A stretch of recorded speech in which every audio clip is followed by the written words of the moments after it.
What's up, y'all? I'm Dylan Harper, class of 2024, and you're watching PH Buckets. May panibagong batang gilas prospect na naman tayo mga brody. Heto at kilalanin natin ang future 6'7" combo guard na si Tyler Bailey mula sa California, USA. Si Tyler mga brody ay isang Filipino-American. Pure Filipina kasi ang kanyang mother habang American naman ang kanyang tatay.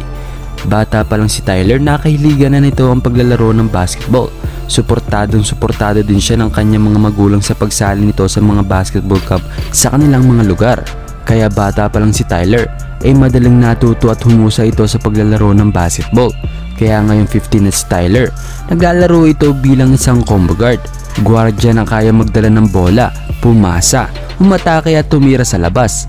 Base sa kanyang mga highlights, may shooting to sa 3-point at soft touch naman pagdating sa perimeter. Okay din ang finishing ability at may magandang ball handling. At ang pinaka nagustuhan ko sa batang to ay ang kanyang passing ability.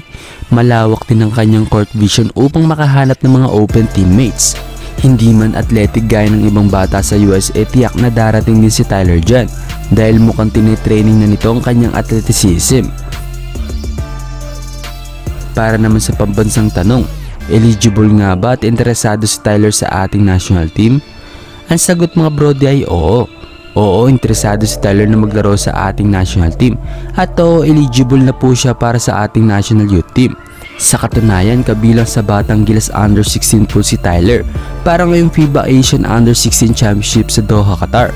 Pero dahil sa conflict na schedule niya sa kanyang school, hindi nito nagawang makasama sa batang gilas ngayon. Magiging malaking tulong sana si Tyler para sa ating national youth team, karagdagang shooter at big guard. Dahil kung makikita nyo ang ating lineup ngayon, mukhang kinulang tayo sa mga big man this time. Nga pala, bago tayo matapos, si Bailey ay may tangkad na 6'3" ngayon at ayon sa kanyang doktor, ang kanyang projected height ay nasa 6'6" to 6'7". Matangkad na combo guard yan para sa ating future, diba? Heto naman mga brody at panoorin natin kung gaano kahusay maglaro si Tyler Bailey.